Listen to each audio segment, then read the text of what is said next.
todo lo Medellín. perdimos. A lo bien, el del segundo corto o del primero. El segundo, yo el primero lo gané, pero el segundo lo perdimos todos. Uy, pero ¿qué pasó ahí? ¿Y todas les quedaron malas o en unas buenas? No, solamente me quedaron cuatro buenas. Uy, yo estaba ayudándoles ese día por los laditos porque No, tenía clase. ese día no podía porque yo estaba en el SENA. Eso fue el lunes, ¿cierto? O el jueves. No, el sábado. Usted hizo una monitoría el sábado y yo no podía porque estaba en el SENA. No, yo digo el día del parcial tuyo. Ah, sí, eso fue el jueves. Eso fue el jueves, sí. Pues intenté ayudarles a unos poquitos. Y me escribieron.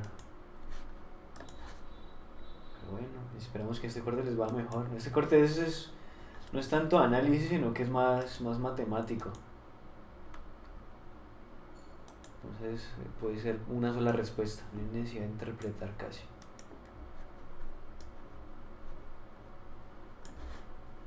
Entonces empecemos.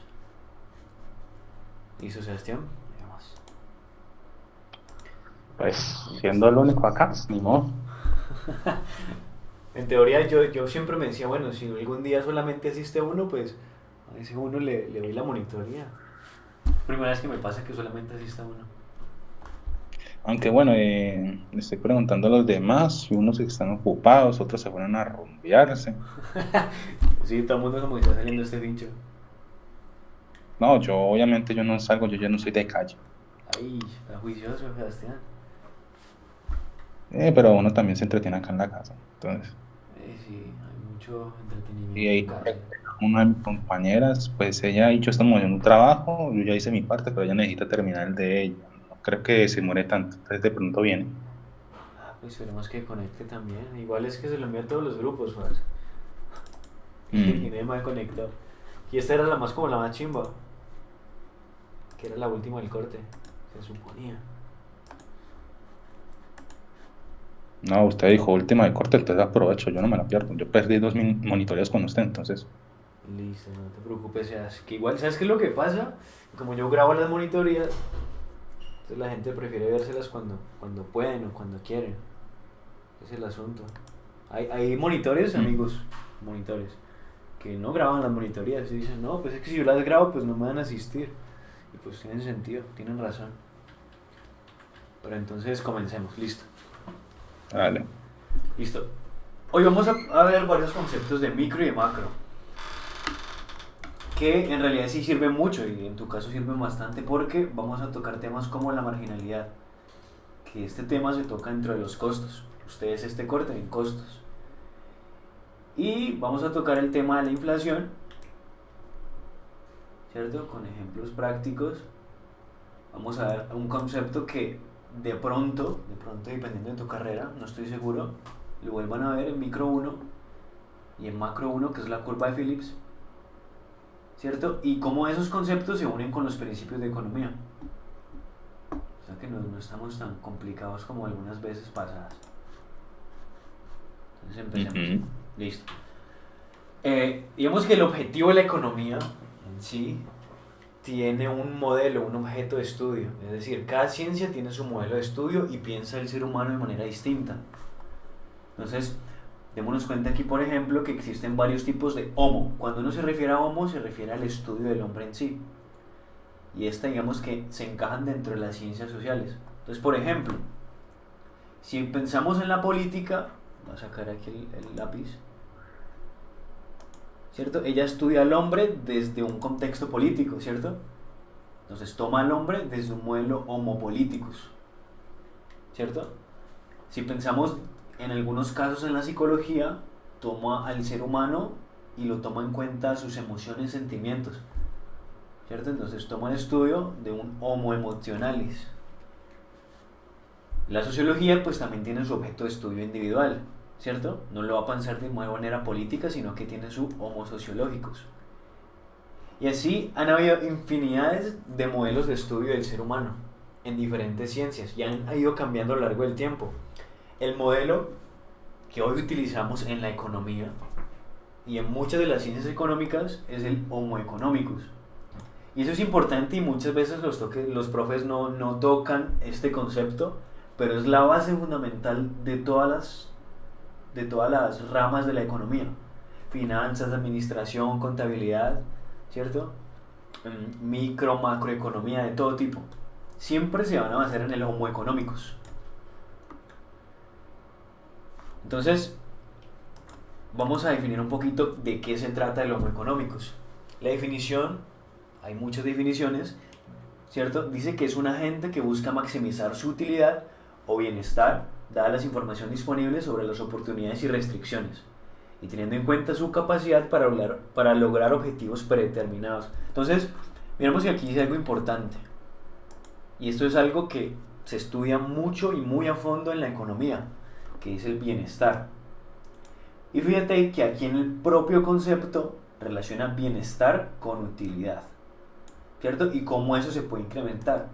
Y tiene sentido, o sea, una persona va a querer estar siempre mejor, siempre va a buscar mayor bienestar, ¿cierto? Y entonces te preguntarás qué tiene que ver el bienestar con la utilidad. Bueno, hay una relación implícita allí, porque digamos que cuando le damos el sentido a las cosas las volvemos útiles, ¿cierto? Y en ese sentido la utilidad es de cierta manera sinónimo de bienestar. Ahorita lo veremos un poquito más a fondo. Entonces vamos a escribir aquí. Entonces, el Homo economicus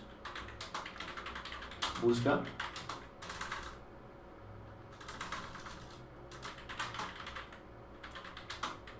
la maximización del beneficio de las personas. Esta es la definición bonita.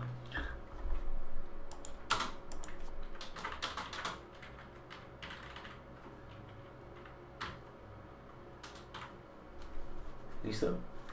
Hay otra definición, mejor dicho, es la misma pero interpretada de manera diferente. Y dice que el ser humano lo entienden casi como si fuera un robot racional, que solamente piensa en el interés propio. Dice que es limitado y que carece de conciencia moral. Y eso es una de las cosas que les han criticado a la economía a lo largo del tiempo, que trata de simplificar al ser humano en algo tan simple como que busca el bienestar. Y algunas veces esto no es así. Digamos que dentro de la psicología o la sociología, a veces esto no pasa. O sea, no siempre el ser humano busca la maximización del beneficio, ¿cierto? Entonces, pongamos aquí ese concepto que no es tan bonito, pero que es importante mencionarlo.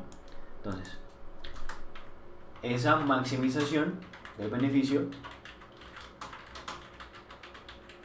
se logra a través del interés propio.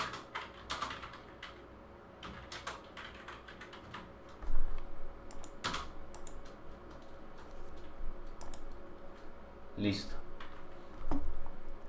Voy a ponerlo aquí como si fuera algo que tener en cuenta y es cauteloso porque en realidad no todo el mundo está de acuerdo con esa definición, pero en sí y en la mayoría de los casos es el objeto de estudio de la economía. Ellos entienden al hombre como un ser individual, ¿cierto? Que se basa en el interés propio para conseguir beneficios y que eso a la larga termina beneficiando a toda la sociedad. Esto es como un panorama general. Entonces, aquí ya empezamos a relacionar lo que te decía antes, la utilidad con el beneficio. Entonces, esta, digamos que fue y sigue siendo la filosofía predominante de la economía neoclásica. Digamos que hay otro tipo de modelos, pero esta es, digamos, la primera que apareció, y es el utilitarismo. La propuso este cucho que está aquí, es Jeremy Bentham. Entonces, él dice y pone esos principios que están aquí. Dice, todo hombre busca la felicidad. Dice que la felicidad se logra a través de la posesión. O sea, entre más se tenga, más feliz se es. Uno hoy en día se cuestiona mucho su idea. Porque uno dice, no, la felicidad no es así, no es tener cosas. Pero en ese tiempo se pensaba así. Ese tipo nació como en 1600, 1700 algo. En medio de carencias. Entonces él pensaba que tener más era ser más feliz. Dice otra cosa aquí, dice que para que sea posible la posesión de un bien se necesita la propiedad. Eso es una idea, la idea de la propiedad es una idea que entra en conflicto con la idea del comunismo, en donde las cosas, mis cosas, son las cosas de todas las personas. ¿Cierto? No existe la propiedad privada, pero para él es importante que exista. Y dentro del utilitarismo es importante de que exista esa propiedad privada. Entonces dice aquí, solo la propiedad efectiva de un bien permite su intercambio. ¿Cierto? Entonces, solo cuando se es dueño de algo se puede intercambiar ese algo. El intercambio lo garantiza el mercado, lo que hemos visto a lo largo de todos estos cortes. ¿Cierto? Que oferta, demanda y demás. Dice aquí que el mercado está movido por el dinero. Sí, el dinero es el medio de cambio entre la oferta y la demanda, es el lenguaje en que hablan las dos. Y dice aquí que el dinero da la felicidad porque permite la posesión. Y aquí vemos una relación lógica entre las tres ideas más importantes. Entre todo hombre busca la felicidad se logra a través de la posesión, ¿cierto?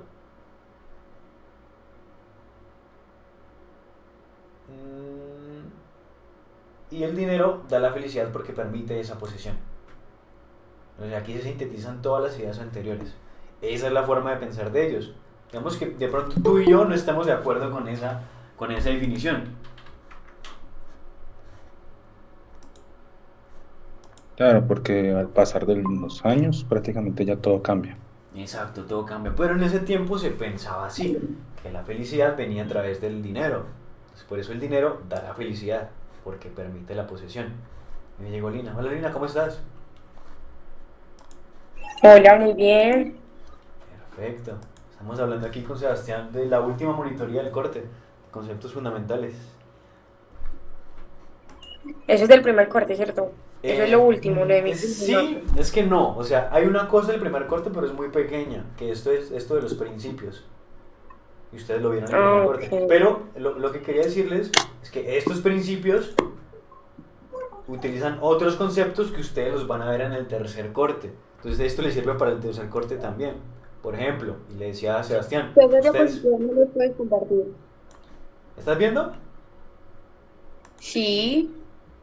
Sí, listo. No, o sea, te estoy diciendo que si esas diapositivas se pueden compartir. Sí, yo te las comparto. Pero entonces te decía que, por ejemplo, este corte vamos a ver marginalidad y marginalidad ustedes la ven en el tercero.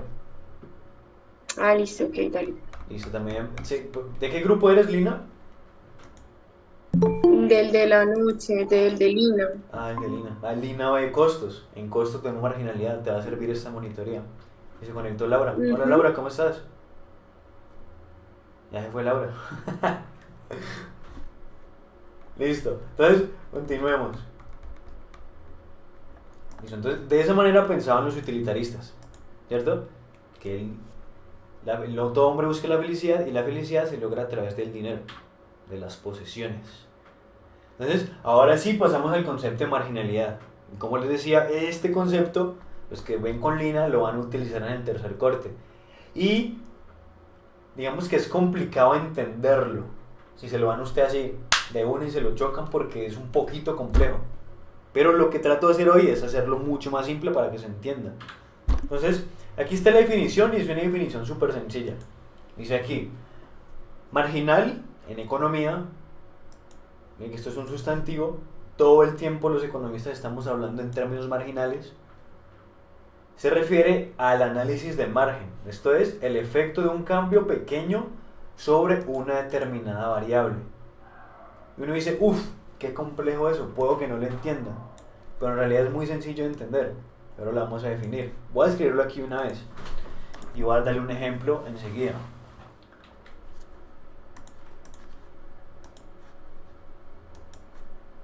Entonces, marginal es el efecto de un cambio pequeño sobre una determinada variable.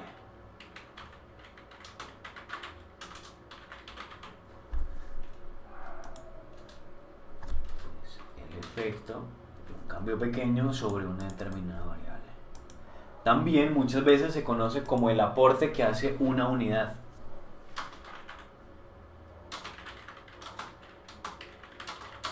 A algo más grande. A algo más. O el aporte que hace una unidad a algo más. O mejor dicho, dentro de un conjunto. Y ya les explico eso.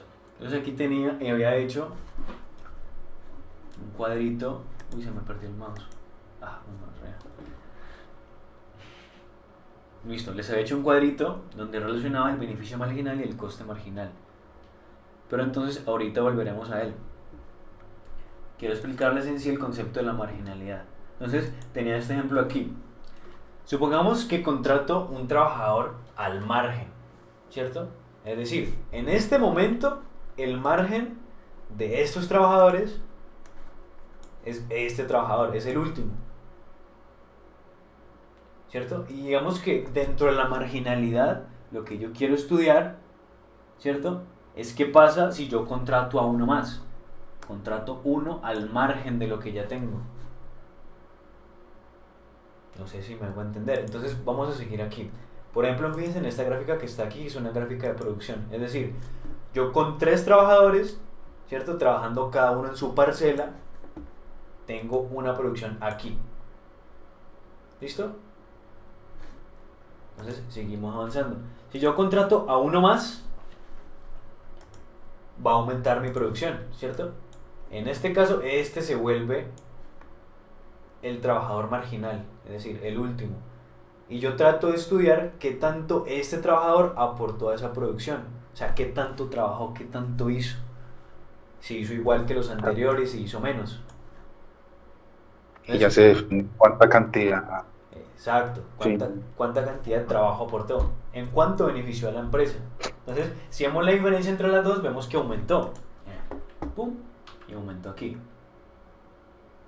Y aquí les metí otro gráfico para darles a entender otra cosa, que ya se los voy a explicar, que es el concepto de utilidad marginal.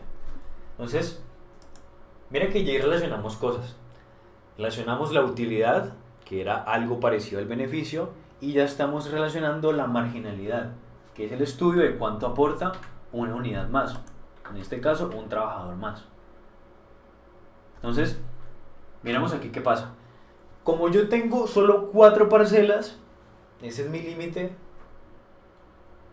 yo tengo que ajustar, si decido contratar a alguien más, ajustarlo a una de las parcelas que ya tengo con un trabajador. O sea, van a estar aquí como apretados, como apeñuscados.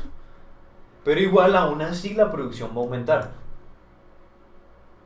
Va a aumentar. Entonces, sigamos contratando trabajadores para ver qué es lo que pasa, para que vean. Entonces, si yo contrato a alguien más, lo voy a poner allí, supongamos. Y miren que la producción va a aumentar. Va siguiendo aumentando. Pero cada vez aumenta menos. Y si miran el cuadro de aquí, cada vez es menos útil. Cada trabajador cada vez es menos útil marginalmente. Porque están apeñuscados. Mi límite son 4 parcelas y yo estoy contratando más gente de la que en realidad debería de tener. Entonces sigo contratando y cada vez este va a aportar menos que el anterior, marginalmente.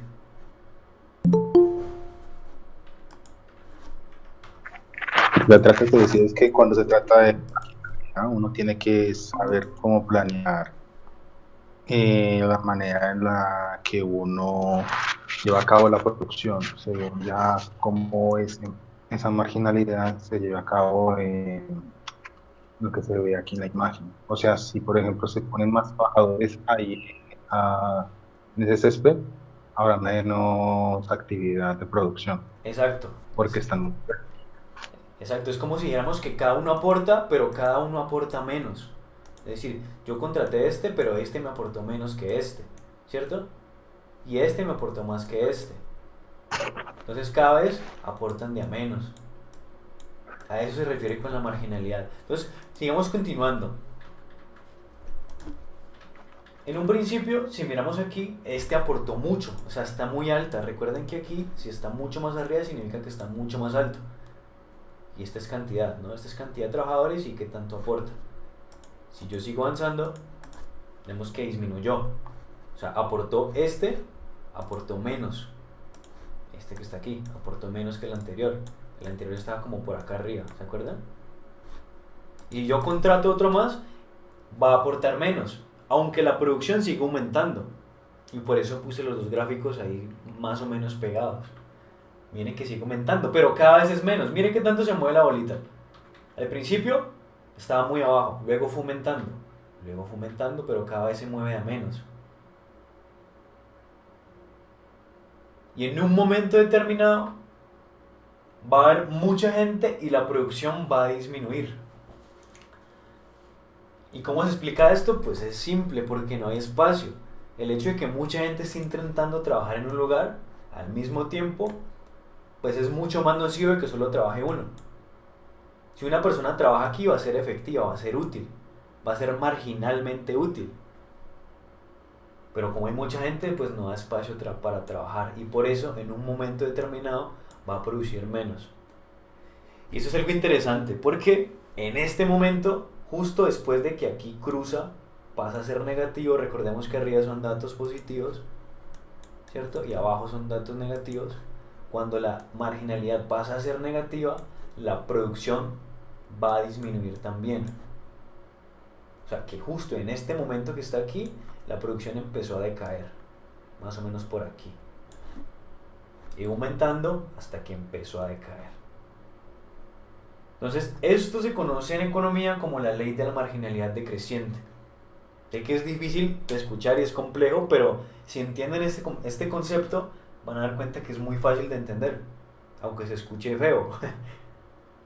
Es decir, estamos diciendo que estamos analizando qué tanto aportaba un trabajador al margen, ¿cierto? Y nos dimos cuenta que cada vez aportaba menos.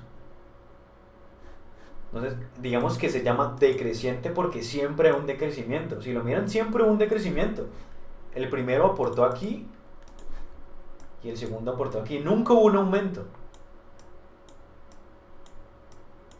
Siempre fue decreciendo. Incluso fue decreciendo aunque la producción aumentaba. Entonces, digamos que esto que está aquí, voy a definirlo aquí, más o menos, es el aporte que hace cada trabajador. ¿Qué hace? Bueno, el último trabajador. Recuerden que la marginalidad es el estudio de la última unidad.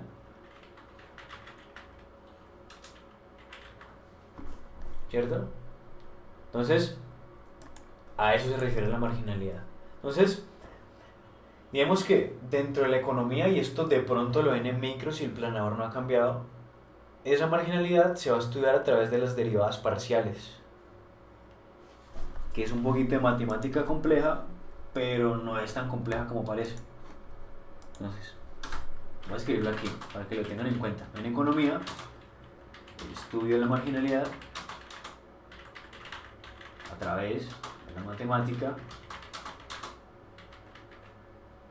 se encuentra o se halla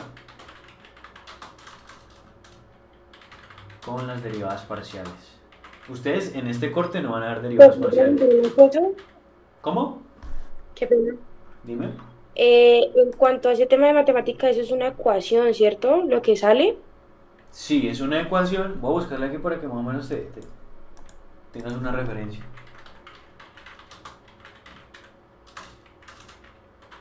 Esa sería más o menos como se ven las derivadas parciales.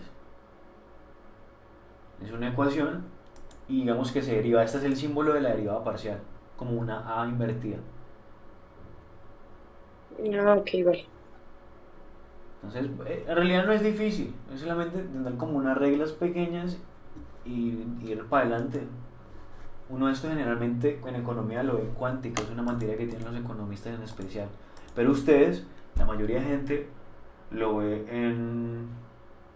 ¿cómo es que se llama esa materia? No sé si están viendo cálculo, en cálculo lo ven. Creo que sí, que bueno, pues el segundo semestre nos tocará ver cálculo 1 a los de administración. Exacto. ¿En qué semestre estás? En el primero. Listo, entonces sí, en el segundo, los economistas también. Digamos que los que estudian economía, el cálculo de ellos es cuántica, que tiene un poquito mezclado con estadística, pero son las mismas derivadas. Son las mismas derivadas y a través de esas derivadas se estudia esa marginalidad. ¿Qué tanto aporta un trabajador a esa producción? ¿Cierto? Vemos que cada vez es menos. Esto incluso se conoce como una ley. La ley de la marginalidad decreciente. Pero no les quiero enredar eso todavía. No les quiero enredar con eso todavía. Entonces, tengamos en cuenta ese concepto de marginalidad y pasemos a este para poder entrar a dar el concepto de inflación. Entonces, pensemos por ejemplo en cómo las cosas toman valor. Y tenemos aquí un ejemplo, y esto se conoce como la disyuntiva y la paradoja del agua y el diamante, que digamos que fue un ejemplo que puso Adam Smith por allá hace muchos años atrás. Entonces, él decía, ¿qué vale más? ¿El agua o el diamante?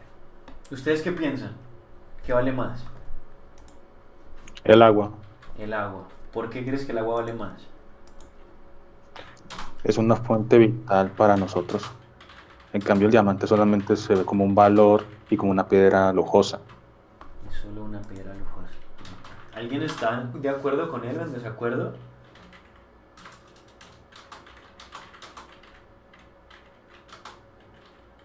No, No, todos están de acuerdo entonces que el agua es más importante y vale más que el diamante. sí, obvio. Órale, que entonces el agua vale más porque es una fuente vital para nosotros. Mientras que el diamante es solo una piedra lujosa. Listo. Veámoslo aquí, pero Adam Smith, y en realidad esta paradoja se analizó durante muchos años. Porque ellos no sabían la respuesta correcta. No lo sabían. Y vamos a entender por qué puede ser un problema y por qué en ese tiempo no era tan obvio. Entonces, Adam Smith, como les decía, él menciona la paradoja del valor, que es esta misma que les acabo de mencionar, en su libro Las riquezas de las naciones. Él no fue el primero en notar esa paradoja. Hubo, digamos, el filósofo Platón, Copérnico, Locke y muchos otros habían mencionado esa paradoja. Entre cómo puede tener el agua más valor que el diamante, ¿cierto? Si el diamante vale más que el agua. Pero el agua es mucho más importante para nosotros.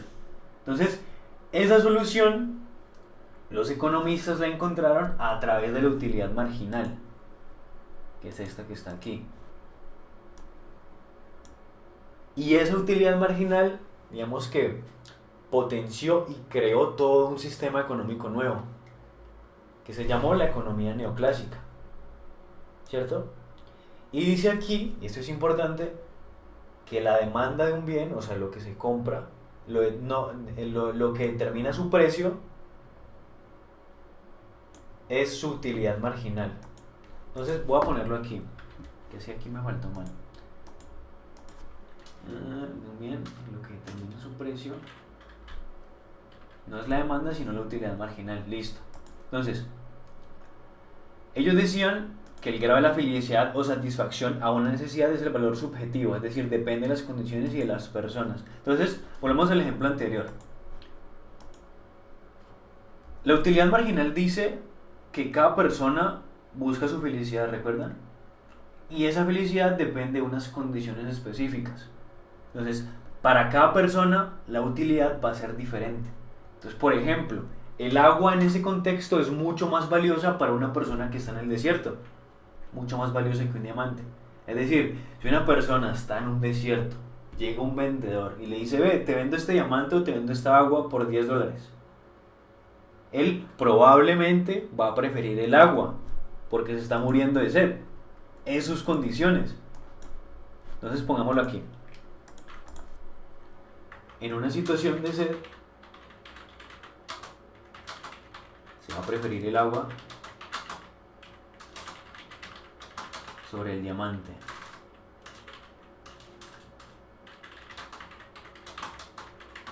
Porque es mucho más útil, ojo que es importante,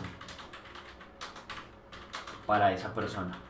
Y aquí, y es por eso, y espero que vean ese enlace de por qué se llama utilidad marginal.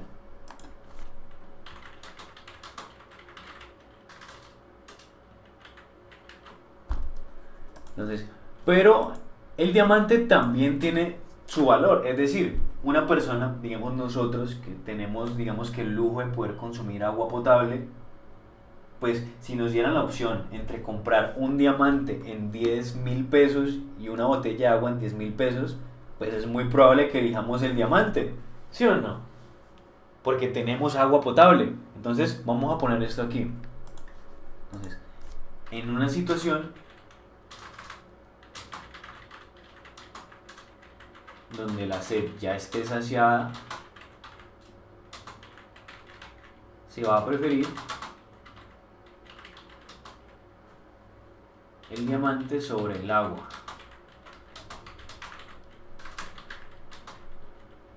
Porque es mucho más útil para esa persona.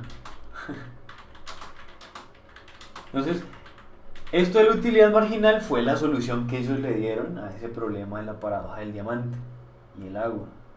Esa utilidad marginal. Es decir, el grado de felicidad de una persona o satisfacción de una persona es un valor subjetivo, o sea, un valor individual.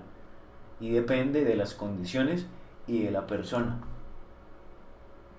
Porque podríamos decir, bueno, una persona que es moralmente súper estricta, ¿cierto? Que es súper ecológica, va a preferir el agua, suponiendo, ¿no? O digamos, una persona que es súper avara y a pesar de que se está muriendo de sed, va a preferir comprar un diamante incluso si eso le lleva a la muerte. Pues es una condición individual, es subjetividad. Depende entonces de la condición de la persona y de la persona en sí misma, de cómo es. Y eso lo estudia la economía y se le dio el nombre de utilidad marginal. Entonces, de aquí pasamos al concepto de inflación. Y esa es la parte macro que quería mostrarles. Ya casi han sido las 6, ya casi terminamos. Vimos que la inflación es un concepto que viene en macroeconomía y es en realidad muy importante para entender la situación coyuntural que hoy vive el país y cómo eso nos puede afectar de manera personal, a pesar de que no sepamos en realidad qué es la inflación. Nos está afectando en este momento. Entonces vamos a definirla un poquito. Dice aquí que la inflación es un aumento generalizado de los precios de los bienes y servicios de una economía durante un periodo de tiempo. Vemos que este concepto que está aquí puede que a simple vista se entienda o no, pero tomemos esto como referencia. Es un aumento generalizado en los precios de los bienes y servicios de una economía durante un periodo de tiempo. De una economía, dejémoslo aquí. Aumento generalizado de los precios. Entonces, pensémoslo aquí, y este ejemplo es súper sencillo, pero va más o menos a dar una intuición de qué es lo que es la inflación. Por ejemplo, si miramos en el pasado qué podíamos comprar con $10, ellos ponen una referencia de que en 1970 podíamos comprar con $10 toda esta comida. ¿Sí lo ven? En el 2019, por otra parte, con los mismos $10 solamente podemos comprar esta comida, mucho menos. Entonces, ¿qué cambió ahí? ¿Por qué utilizando el mismo billete, la misma cantidad de dinero, puedo comprar menos que antes? ¿Por qué pasa eso? La respuesta a eso es la inflación. Entonces, Últimamente ya las cosas son ya diferentes, ya prácticamente ya todos los recursos son muy escasos últimamente, por esa razón se inventó la inflación para minimizar también los valores de cada objeto y material. exacto, lo que hace es disminuir el valor de las cosas. Pero entonces definámoslo aquí de una manera, digamos, un poquito más cotidiana. Vemos aquí, y este es un ejemplo que utiliza ese economista de apellido Vanegas, no recuerdo, es un liberal. Él ponía este ejemplo, pensémoslo así, dice aquí, la inflación es como si un día te despertaras y fueras a una tienda y compraras el pan con una moneda. Entonces tenemos aquí esta relación, un pan, una moneda, ¿listo? Y que al otro día te volvieras a despertar, fueras a la tienda otra vez y para poder comprar el mismo pan tendrías que pagar con una bolsa de monedas. ¿Listo? Entonces, al mes siguiente te vuelves a despertar, volvés a ir a la tienda y para poder comprar un pan tenés que llevar una carreta de monedas. Eso de manera sencilla es lo que es la inflación. Vemos que el valor de las cosas sigue estando allí, es un pan, calma el hambre el pan, pero para poder comprar ese pan se va a necesitar cada vez de más cantidad de dinero. Y uno puede pensar, bueno, aquí esta gente tuvo que haber trabajado demasiado para comprar estas monedas. Y en realidad no es que sea así en todos los casos. Puede que esta moneda sea el pago de una hora por un trabajador, esta cantidad de monedas, ¿cierto? O puede que esto se lo gane una persona en un año y solo con lo que le pagan en un año pueda comprar un pan. Entonces, lo que quiero dejar aquí es un concepto claro, y es que la inflación hace que con menos dinero, con la misma cantidad de dinero se compre menos. Entonces voy a ponerlo aquí. La inflación hace que con menos dinero se compre menos. Ve, con la misma cantidad de dinero, perdón, con la misma cantidad de dinero se pueda comprar menos. Esto se conoce en economía como la capacidad adquisitiva de las personas. Voy a ponerlo aquí. Entonces, por ejemplo, si vemos en España, y esto se lo comento así como al aire, en España a una persona le pagan una cierta cantidad de dinero y con esa cantidad de dinero puede comprar muchas más cosas de las que se compra aquí en Colombia, con un salario de aquí. Y en parte pasa por la inflación. Pero ahora entramos un poquito más a detalle de eso. Entonces, capacidad adquisitiva de las personas. Voy a subrayarlo aquí, verde. La inflación no tiene nada que ver con eso, en parte de que el dólar baja, el petróleo sube, todo eso. Sí, también tiene que ver con eso. Entonces ahorita vamos allí. Y se relaciona un poquito con lo de la paradoja del valor. Ya vamos allí. Pero bueno, ya que lo mencionaste, voy a apuntarlo aquí.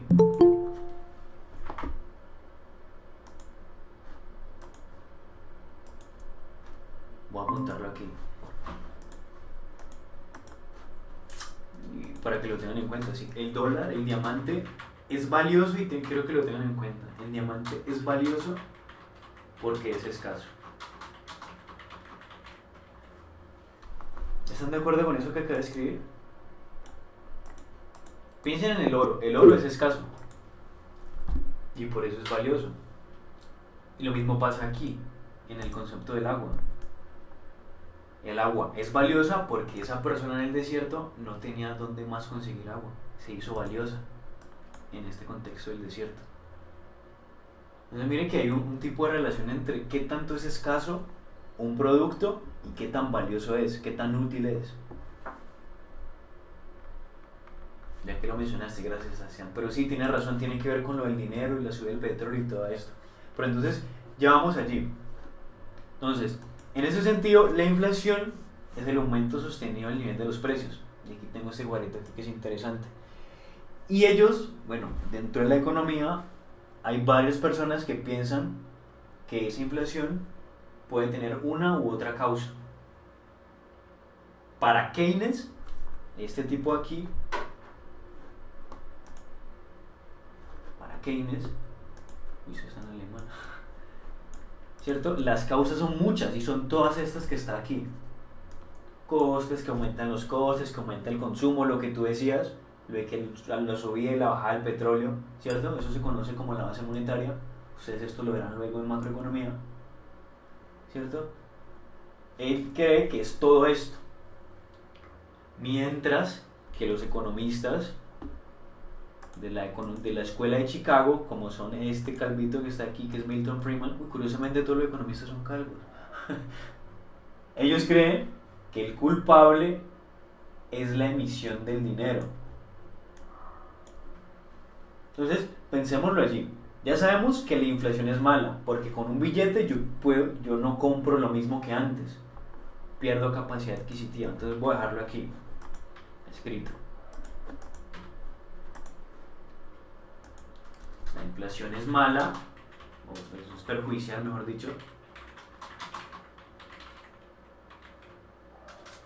Perjudicial, ¿por qué? con ella hace que yo pueda comprar menos, que las personas puedan comprar menos. Y recordemos entonces lo que vimos en un principio, que tener, lo que era la felicidad, lo que era el concepto del Homo economicus,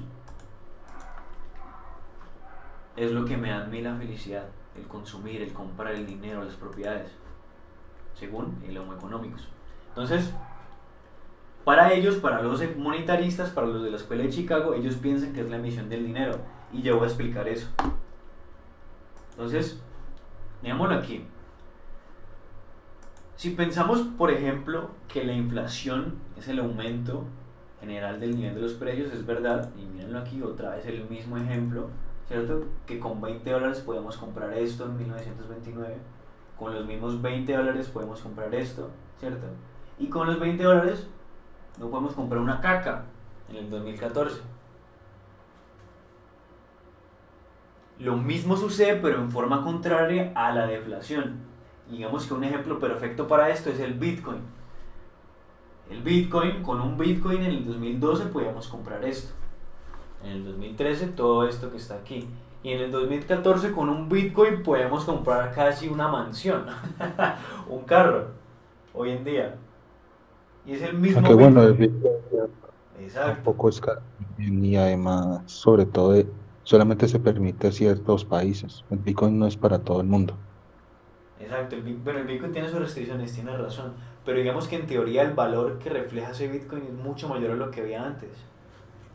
Pero, o sea, hasta donde tengo entendido el Bitcoin, pues no está como regularizado, ¿no? Entonces, Sí, no está cualquiera regularizado. persona, cualquiera persona lo puede adquirir, creo yo, ¿no? Sino que es que vale mucha plata, ¿no?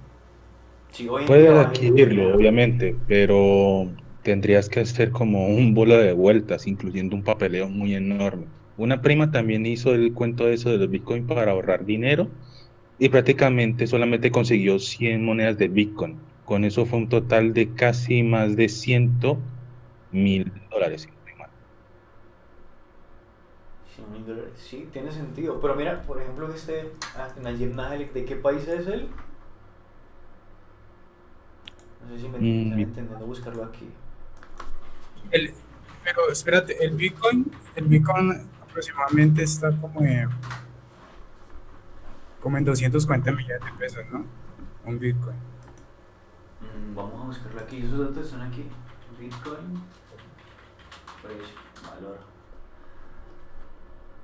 Sí, bueno, están en 230 millones de pesos. Un Bitcoin. No es poquito. Vamos a ver cuántos son dólares. ahora no, poquito. Dólares estadounidenses. Son 60.000, casi $61.000. No es poquito. Pero entonces, Incluso, sí. incluso también hasta donde tengo entendido uno, pues, o sea, si uno tiene toda la plata, compra todo el Bitcoin, ¿no? Pero también uno puede comprar como una cuarta parte, una tercera parte, hasta donde tengo entendido, Ah, ¿no? sí, es fraccionado, sí, el Bitcoin es fraccionado. Por ejemplo, eso es lo que quería comentar, es este presidente que está aquí. Vemos que él fue presidente y el único presidente hasta el momento que ha instaurado el Bitcoin como moneda nacional.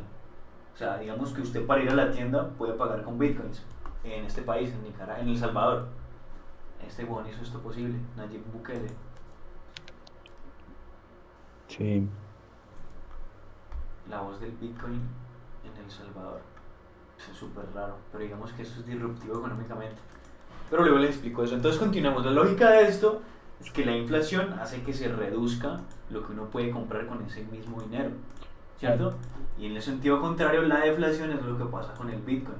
Con ese mismo Bitcoin se puede comprar más y cada vez más y cada vez se aprecia más. Y miren que funciona en el mismo sentido que el diamante.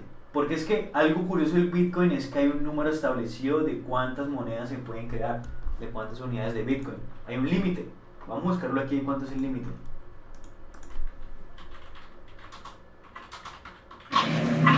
Felipe, qué pena, yo me voy a salir de la reunión, ¿vale? Es que tengo que hacer una cosa. Vale, Bueno, tranquila. muchas gracias por la clase. Vale. ¿Quieres firmar la encuesta antes de irte? Vale, gracias. Vale.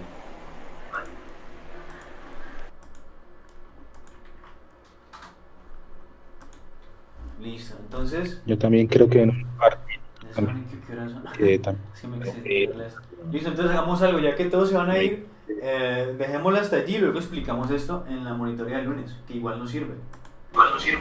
Ah, listo, vale, Felipe, gracias. Listo, pues compañeros. Ahí les dejo la encuesta entonces, para Vale. tranquilidad de todos, pues hasta el momento tenemos la monitoría. Igual yo les subo el video para los que no pudieron asistir. Entonces, muchas gracias por asistir, compañeros. Vale, A usted, Felipe, muchísimas gracias por la clase. gracias. Vale, compañeros. Tengan un buen día.